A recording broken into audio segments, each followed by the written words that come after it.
فإن مضيق جبل طارق شريان حيوي للتجارة الدولية. زي ما هي بتتلاعب في مضيق هرمز دلوقتي، ممكن إنها تتلاعب في مضيق جبل طارق، لكن عن طريق دويلة الجزائر. في الحقيقة في وثيقة مسربة خطيرة جدا، والوثيقة دي بتؤكد أن هناك عناصر من الحرس الثوري الإيراني زاروا دويلة الجزائر للتنسيق في ضرب السفن التجارية التي تمر عبر جبل طارق. يعني هذا الهبد بالمناسبة انطلق، يعني يكون واضح، هذه المعلومات ما عندش الاسبانيين، ما عندش الفرنسيين، ما عندش البرتغاليين، ما عندش كذلك الاستخبارات الامريكيه، ما عندش كذلك الاستخبارات يعني الاسبانيه، ما كاين في اي، هذا هبد مغربي محض اخي الكريم.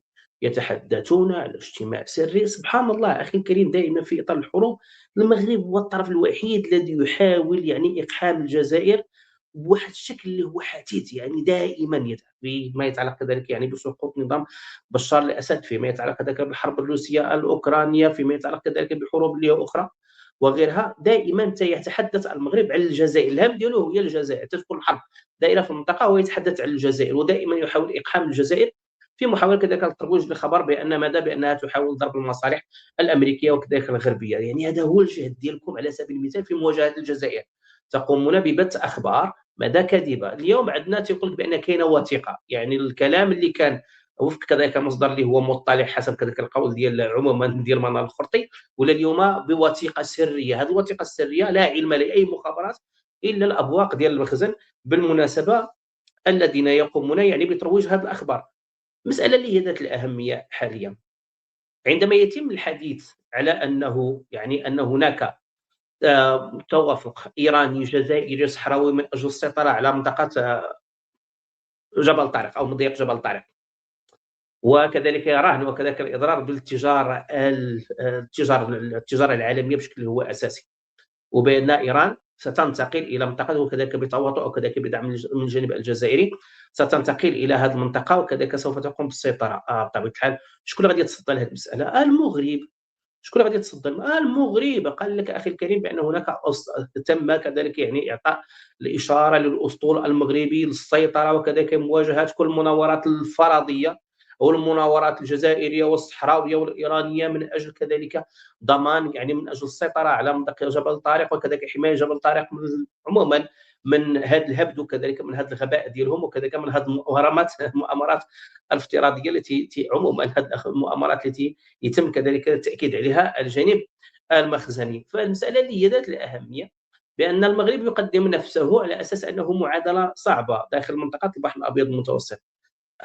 اليوم عندنا لقاء جزائري روسي داخل منطقه البحر الابيض المتوسط، وهذا ياتي في واحد السياق اللي هو خاص، وفي اطار كذلك ان ماذا، ان امريكا تلقى ضربات اللي هي قاتله حقيقه داخل منطقه الشرق الاوسط، وفي اطار التهديد الايراني داخل منطقه البحر الابيض المتوسط، وفي اطار الدور اللي هو استخباراتي مهم جدا وكذلك الدور العسكري الذي كذلك يعني عموما الذي تلعبه الطرف الروسي، تتوجه الى الجزائر في اطار كذلك التشاور وكذلك في اطار كذلك تعزيز الادوار. واخا هذا اللقاء بشكل او باخر هو بطبيعه الحال رساله موجهه الى منطقه البحر الابيض المتوسط لاعتبارات اللي هي مختلفه، خاصه وان ما يتعلق بسيطره ايران على مضيق هرمز كذلك يحيل على ان غادي تكون الصراع وكذلك النفوذ غادي يترافع بشكل هو اكبر داخل منطقه البحر الابيض المتوسط. السؤال اين هو الدور ديال المغرب من كل هذه المساله؟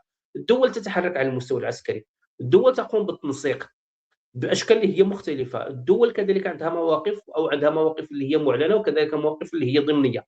الجميع ينخرط فيما يتعلق كذلك بهذه المواجهات، سواء من باب يعني دعم الطرف الايراني او كذلك محاوله ايجاد حل اللي هو يعني عموما حل اللي هو متوازن ما بين كل من الدول ديال الخليج وكذلك الطرف الايراني، او في استهداف بشكل هو مباشر اسرائيل وامريكا. في المقابل المخزن يكتفي فقط داخل مواقع التواصل الاجتماعي ببث الاخبار الكاذبه والحديث كذلك على ان عنده واحد الدور. هذا الدور الذي لا يوجد ولا يتناسب لا مع القوة ديال المغرب ولا يتناسب كذلك مع الوجود كذلك، ولا يستطيع حتى مواجهة الوجود المتنامي للأسطول البحري الجزائري والأسطول البحري كذلك الأوروبي بشكل هو أساسي، بالإضافة كذلك إلى الروسي، بالإضافة كذلك إلى الأمريكي، بأنه في آخر المطاف يحاول أو بأنه يحاول تعزيز الدور ديالو كذلك إبراز المكانة ديالو، ولكن داخل مواقع التواصل الاجتماعي دائما وليس على المستوى الواقعي. في هذا الإطار إلا كان المغرب فعلا وفق كذلك التقدير ديالكم، ما دام أن الأمر يتعلق بالبحر الأبيض المتوسط، وما دام أن الأمر يتعلق يعني بتعزيز النفوذ ديال الأطراف الفاعلين الإقليميين وكذلك الدولتيين أو الدوليين داخل المنطقة، فإحنا نتساءل لماذا المخزن لم يستطع الرد على إسبانيا بالمناسبة؟ وعادي جدا تتنقل الأخبار وكأنها معلومات اللي هي عادية بالمناسبة. الصحيفة مناورات عسكرية جوية للجيش الإسباني في أجواء سبتة تشمل عملية إنزال ونقل جوي للقوات المسلحة، أي أن هناك تحركات على أعلى مستوى من الجانب الإسباني داخل منطقة البحر الأبيض المتوسط. هناك كذلك يعني رسائل، حنا دابا تتخذ انت هذا العنوان على سبيل المثال عندما يتحدث المخزن وقد أكد سابقا بأنه قد حرك الأسطول ديالو لمواجهة التهديدات الإيرانية المدعومة جزائريا، وكذلك من أجل كذلك ضمان سلس وحماية يعني السفن التي تنتقل عبر كذلك مضيق ديال جبل طارق. حنا تساءلنا أين هو الأسطول البحري الإسباني؟ أين هو الأسطول البحري الجزائري؟ أين هو الأسطول البحري الإنجليزي أو البريطاني؟ أين هو كذلك الأسطول البحري الفرنسي، البرتغالي، الإيطالي؟ كاين المغرب. المغرب أضعف أسطول بحري يوجد داخل المنطقة، هو اللي قال لك بأنني سأضمن الحماية. واخا ممتاز. اليوم السؤال مطروح على الجيش، هذا الجيش ديال الكرتون وكذلك الجيش ديال مواقع التواصل الاجتماعي. هذا الجيش اليوم يقر المغرب عادي جدا ولا طبع مع هذه المسألة عادي جدا، يقر بأن هناك مناورات عسكرية جوية بسماء سبتة. بسماء سبتة هذا فيه إشارات تهديدية، لأنك أنت تطالب بسبتة، تعتبر بأن سبتة بأنها محتلة، وتنظر كذلك تتأكد بأن مدى بأن إسبانيا هي تتخوف من القوة العسكرية للمغرب، وبأن المخاوف ديال عموما المخاوف ديال إسبانيا داخل المنطقة هي مخاوف من تنامي القوة العسكرية ديال المغرب. هادشي تتقولوا نتوما، وبأن المغرب يشكل كابوسا بالنسبة للإسبانيين، وبأن المغرب كذلك يقوم بتطويع الإسبانيين، وبأن إسبانيا عندها اليوم أو كذلك يعني تتخوف من أي مواجهة مع المغرب وكذلك من التحركات ديالو. وفين هو الرد؟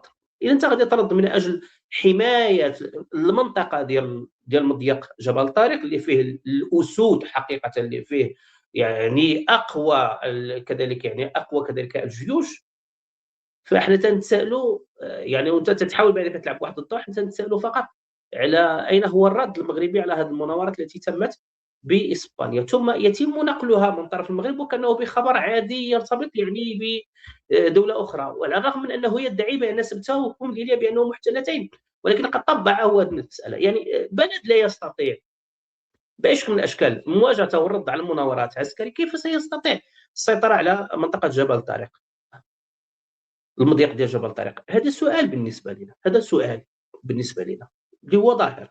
ثم المساله اللي ذات الاهميه، الطرف الوحيد داخل منطقه البحر الابيض المتوسط الذي يستطيع استقبال الطرف الروسي امام انظار الجميع، امام انظار يعني امام انظار امريكا وكذلك الدول ديال كذلك ديال شمال الضفه المتوسطيه او عموما البحر الابيض المتوسط، هي الجزائر.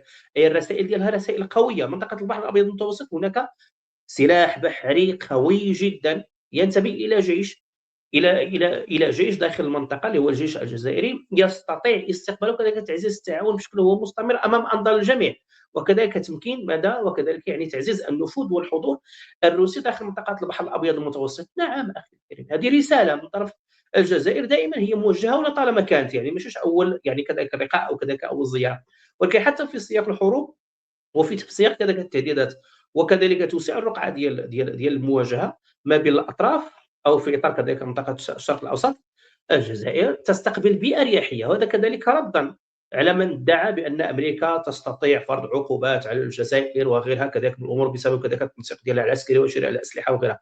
هو امام انظار امريكا، وامريكا هي اليوم تدخل ضربها مباشره، تدخل ضربها داخل المنطقه. امريكا اليوم او عموما الجزائر تقوم بتعزيز وكذلك يعني باستقبال وكذلك يعني بلقاء الطرف الروسي امام انظار الجميع، والجميع يعلم بان روسيا داعمه قويا، داعمه عسكريا واستخباراتيا لايران، ماشي فقط داعما سياسيا، لا، داعم استخباراتي وعسكري لايران، ويتم استقباله بشكل هو عادي جدا اخي الكريم. في المقابل يتم طرد الطرف الامريكي او رفض المطالب ديال الطرف الامريكي لاقحام الدول ديال شمال عموما ديال جنوب اوروبا، اقحامها في الحرب ضد الطرف الايراني. فاليوم يعني عندنا اخبار، يعني هذه الاخبار ديال المخزن حقيقه بانها يعني تتنم فقط على الغباء.